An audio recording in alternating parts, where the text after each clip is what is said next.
রিনিট 2026 এই শব্দটাই এখন হাজার হাজার স্টুডেন্টের মনে ভয়, কনফিউশন আর আনসার্টেনিটি তৈরি করেছে।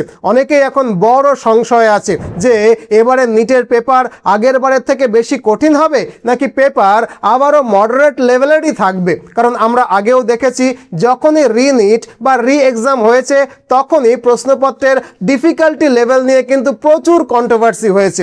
কখনো ফিজিক্স টাফ হয়েছে, আবার কখনো কখনো ওভারঅল পেপার স্লাইটলি আপার লেভেলে গেছে। আর তাই আজকের এই ভিডিওটাতে আমরা প্রিভিয়াস ইয়ার রি এক্সাম পেপারের ডেটা বিশ্লেষণ করে বুঝতে চেষ্টা করব যে রিনিট 2026-এর পেপার আসলে কতখানি কঠিন হতে পারে। এর জন্য আমরা 2015 সালের AIPMT রি এক্সাম থেকে শুরু করে 2023-এর মণিপুর রিনিট এবং 2024 সালের বিরাট কন্ট্রোভার্সি হওয়ার পর যে রি এক্সামটা হয়েছিল সেই সব কিছুই কম্পেয়ার করে দেখব কোথায় পেপার ইজি ছিল, কোথায় মডারেট টু টাফ ছিল, আর সবচেয়ে ভালো করে বুঝতে চেষ্টা করব যে NTA সাধারণত রি এক্সামের ক্ষেত্রে কীরকম প্যাটার্নকে ফলো করে। আর তারপর সেই অ্যানালিসিসের ওপরে বেস করে আমরা ডিসিশন নেব যে তোমাদের প্রিপারেশনে কোনো পরিবর্তনের দরকার আছে কিনা। তাই ভিডিওটা একদম শেষ পর্যন্ত দেখো, কারণ আজকের এই ভিডিওটাতে আমি শুধু প্রেডিকশন নয়, তোমাদের জন্য একটা প্র্যাকটিক্যাল প্রিপারেশন ডিরেকশনও কিন্তু দিয়ে দেব। তো চলো শুরু থেকে শুরু করি। তবে তার আগে একটা রিকোয়েস্ট, এই ভিডিওটাকে একটা লাইক করে দাও, আর নতুন হলে চ্যানেলটাকে সাবস্ক্রাইব করে নিতে ভুলো না। এই লাইক আর সাবস্ক্রাইব করার ব্যাপারটা তোমাদের কাছে ফ্রি হলেও আমাদের নতুন চ্যানেলের গ্রোথের জন্য এটা ভীষণ রকমের important. So it's my request to please like this video and subscribe to our channel. Let's start. দেখো, সবার আগে আমাদের 2015 সালের AIPMT পেপার লিকের ঘটনাটা আমাদের দেখতে হবে। এটা ছিল ভারতের মেডিকেল এন্ট্রান্স পরীক্ষার ইতিহাসের সবচেয়ে বড় কন্ট্রোভার্সি। পেপার লিকের অভিযোগে সেবার এটা নিয়ে সুপ্রিম কোর্টে কেস হয়ে গেছিল। ফলে সুপ্রিম কোর্ট পরীক্ষাটাকে বাতিল করে, আবার রিনেট নেওয়ার নির্দেশও দিয়ে দেয়, যার ফলে প্রায় 6 লাখের বেশি ছাত্রছাত্রীকে আবারও পরীক্ষা দিতে হয়েছিল। এখন যদি আমরা সেই AIPT রি এক্সামের পেপারটা দেখি, মানে পেপারের ডিফিকাল্টি লেভেল অ্যানালিসিস করি, তাহলে দেখা যায় যে রি AIPMT 2015-র কোয়েশ্চেন পেপার ওভারঅল খুব বেশি টাফ করা হয়নি, বরং অনেক এক্সপার্ট এবং স্টুডেন্টদের মত অনুযায়ী অরিজিনাল এক্সামের তুলনায় রি এক্সাম পেপার সামান্য ইজিই ছিল। তবে সেবার রি এক্সামের পেপারে একটা ইন্টারেস্টিং প্যাটার্ন দেখা গিয়েছিল। সেবারের ফিজিক্স সেকশনটা তুলনামূলকভাবে একটু বেশি ট্রিকি এবং একটু বেশি ক্যালকুলেটিভ ছিল, যদিও বায়োলজি এবং কেমিস্ট্রি মোটামুটি ব্যালেন্স লেভেলেরই কিন্তু ছিল। আশা করি বিষয়টা বুঝতে পেরেছো। এখন এই বিশ্লেষণটাকে মাথায় রাখো, কারণ এর পরের বিশ্লেষণে আমরা যাব। কোন বিশ্লেষণে? 2023 সালের মণিপুর রিনিটের ঘটনায় আমরা যাব। 2023 সালে মণিপুরে ব্যাপক অশান্তির কারণে সেখানকার অনেক ছাত্রছাত্রী নির্ধারিত দিনে নির্ধারিত সময়ে পরীক্ষা দিতে যেতে পারেনি। তোমরা অনেকেই সেটা জানো। সেই কারণে NTA শুধুমাত্র মণিপুরের ওইসব টেরর এফেক্টেড এলাকার ক্যান্ডিডেটদের জন্য আবারও রিনেটের ব্যবস্থা করেছিল।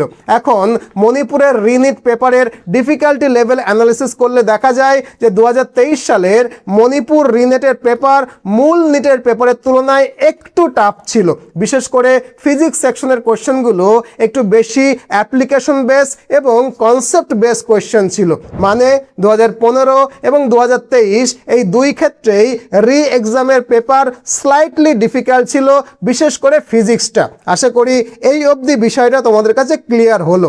এরপরে আমরা জানি যে 2024 সালে নিটের পেপার লিক নিয়ে যখন গোটা দেশ জুড়ে কন্ট্রোভার্সি তৈরি হয়েছিল, বিশেষ করে যখন দেখা গেল যে 63 জন ছাত্রছাত্রী 720-র মধ্যে 720 নম্বর পেয়েছে, তখন পুরো দেশ জুড়ে বিতর্কের ঝড় উঠেছিল। তোমরা সেটা জানো। পরে বিষয়টা সুপ্রিম কোর্টে গেলে সুপ্রিম কোর্ট এফেক্টেড ক্যান্ডিডেটদের জন্য আবারও পরীক্ষা নেওয়ার নির্দেশ দেয়। যদিও 2024-এ রিনিট কিন্তু সারা ভারতের সব ছাত্রছাত্রীদের জন্য হয়নি। মোটামুটি 1500-র কাছাকাছি এফেক্টেড ক্যান্ডিডেটরা, বিশেষ করে হরিয়ানার ঝাঁঝরের মতো কিছু নির্দিষ্ট এক্সাম সেন্টারের ছাত্রছাত্রীদের জন্যই কেবল রিনিট কিন্তু হয়েছিল। এখন যদি আমরা 2024-এর রিনিটের কোয়েশ্চেন পেপারের ডিফিকাল্টি লেভেলটাকে অ্যানালিসিস করি, তাহলেও দেখা যায় যে রিনিট 2024-এর পেপার ওভারঅল কিন্তু মডারেট টু টাফ লেভেলে ছিল, মানে অরিজিনাল পেপারের তুলনায় কোশ্চেন সিলেকশন একটু বেশি ট্রিকি, একটু বেশি অ্যাপ্লিকেশন বেস ছিল। বিশেষ করে ফিজিক্স সেকশনে ক্যালকুলেশন এবং কনসেপ্ট বেস কোশ্চেন কিন্তু বেশি ছিল। মানে যা বোঝা গেল 2015 সালের AIPMT হোক, 2023 সালের মণিপুর রিনিট হোক, কিংবা 2024 সালের গোটা ভারত জুড়ে রিনিট, প্রায় সব ক্ষেত্রেই একটা কমন প্যাটার্ন লক্ষ্য করা যাচ্ছে। কি সেটা? এক্সামের পেপার সাধারণত অরিজিনাল এক্সামের তুলনায় স্লাইটলি আপার লেভেলে থাকছে।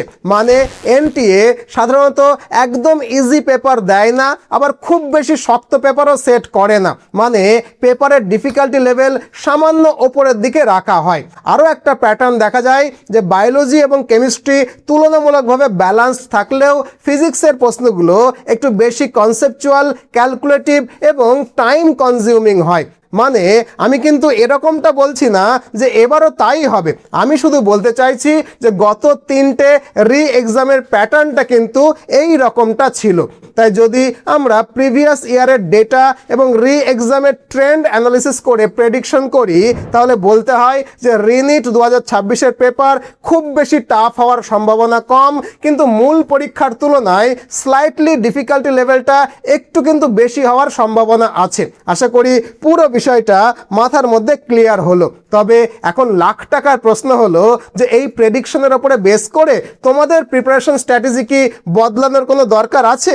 দেখো, যদি আমার কথা শোনো তাহলে আমি বলবো এতদিন তোমরা যেভাবে প্রিপারেশন করে এসেছো আপাতত ঠিক সেই ফ্লোতেই তোমরা তোমাদের প্রিপারেশনটাকে চালিয়ে যাও।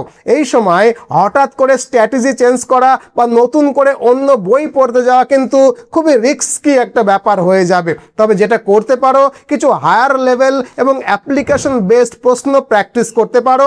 বিশেষ করে ফিজিক্সের কনসেপচুয়াল এবং টাইম কনজিউমিং এমসিগুলো একটু বেশি বেশি করে সলভ করার চেষ্টা করো। আশা করি বিষয়টা তোমাদের বোঝাতে পারলাম। তবে এক্সামের ক্ষেত্রে সবচেয়ে গুরুত্বপূর্ণ বিষয় হলো রিভিশন। যে চ্যাপ্টার্স, নোটস, PYQ এবং মক টেস্ট এতদিন পড়েছো সেগুলোকেই আরও ভালো করে রিভাইজ করো, কারণ শেষ মুহূর্তে নতুন কিছু শুরু করার থেকে অলরেডি প্রিপেয়ার্ড টপিকগুলোকে আরও ভালো করে রিভাইজ করাটা কিন্তু অনেক বেশি ফ্রুটফুল। তাই আননেসেসারি প্যানিক না করে নিজের ওপরে ভরসা রাখো, শান্ত থাকো, মাথা ঠান্ডা করে রিভাইজ করো, যতটা পারো মক টেস্ট দাও, আর ফুল কনফিডেন্স নিয়ে এক্সামে বসো। আশা করি পরীক্ষা ঠিকঠাক হবে এবং ঠিকঠাক স্কোর করে তোমরা সরকারি মেডিকেল কলেজে চান্স পাবে। আর একান্তই যদি দেখো যে পরীক্ষা ভালো হয়নি বা সরকারি মেডিকেল কলেজে চান্স পাওয়ার মতো স্কোর হয়নি, সেক্ষেত্রে আরও একটা ইয়ার লস না করে বা প্রাইভেট মেডিকেল কলেজে কোটি টাকার ওপরে খরচ না করে তার 4 ভাগের 1 ভাগ টাকায় রাশিয়া, জর্জিয়া বা উজবেকিস্তানের মতো দেশ থেকে MBBS পাশ করে দেশে ফিরে আসতে পারো। কারণ নিটের ওপরে খুব বেশি ভরসা করা যাচ্ছে বলে আমার অন্তত মনে হয় না, বাকিটা তোমাদের ওপরে। আমাদের একটা প্রতিষ্ঠান রয়েছে মিশন MBBS কলকাতা, যারা দীর্ঘ 10 বছর ধরে এই ফিল্ডে সফলভাবে কাজ করে আসছে। তুমি চাইলে আমরা তোমাকে বিদেশে MBBS করতে গেলে কি কি করতে হয় তার খুঁটিনাটি বিষয় জানাতে পারি কোন কোন বিশ্ববিদ্যালয়ে তুমি আবেদন করতে পারো, তাদের কি কি শর্ত রয়েছে এবং তোমার জন্য কোনটা সবচেয়ে ভালো হবে, এর সব কিছু। তাছাড়া বিদেশে পড়াশোনা করতে গেলে নর্মালি কি কি অসুবিধা হয় এবং সেই অসুবিধাগুলো দূর করতে আমরা তোমাকে কি কিভাবে সাহায্য করব, এর সবটাই কিন্তু আমরা তোমাকে বলে দিতে পারি।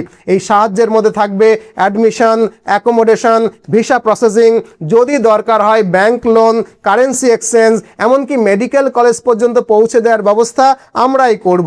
এখানেই শেষ নয়, বিদেশের প্রতিটা মেডিকেল কলেজে আমাদের নিজস্ব অফিস রয়েছে। তাই পড়াশোনা চলাকালীন বা হোস্টেলে থাকাকালীন সময়ে যে কোনো সমস্যায় আমরা কিন্তু তোমার পাশেই থাকব। এক কথায় বিদেশ থেকে MBBS করার ক্ষেত্রে যা যা সাপোর্ট লাগে তার সব কিছুই আমরা মিশন MBBS কলকাতা তোমাকে প্রোভাইড করব। তাই তুমি যদি ফ্রেশার্স হও বা ড্রপার হও, আমাদেরকে ফোন করতে পারো এই ফোন নাম্বারে ফোন করে বিস্তারিত জানতে পারো, অথবা একটা অ্যাপয়েন্টমেন্ট ফিক্স করে আমাদের কলকাতার অফিসে এসেও কথা বলতে পারো। কলকাতার অফিসে এলে তোমার সঙ্গে আমার দেখা হবে। যাই হোক, এই আলোচনার পরেও যদি আরও কিছু তোমার জানার থাকে কমেন্ট বক্সে নিশ্চয়ই জানাবে। আর কোন বিষয়ে নেক্সট ভিডিওটা চাও সেটাও কিন্তু কমেন্ট বক্সে জানাতে ভুলো না। নিশ্চয়ই তোমার বিষয়ে আমি ভিডিও বানাবো। আজ এ পর্যন্তই, ভালো থাকো, নতুন ভিডিও নিয়ে আবারও দেখা হবে। আর হ্যাঁ, ভিডিওটাকে একটা লাইক করে দিও, আর নতুন হলে চ্যানেলটাকে সাবস্ক্রাইব করে নিও প্লিজ। আর আমাদের কলকাতার অফিসে এলে নিশ্চয়ই তোমার সঙ্গে আমার দেখা হবে। ভালো থেকো।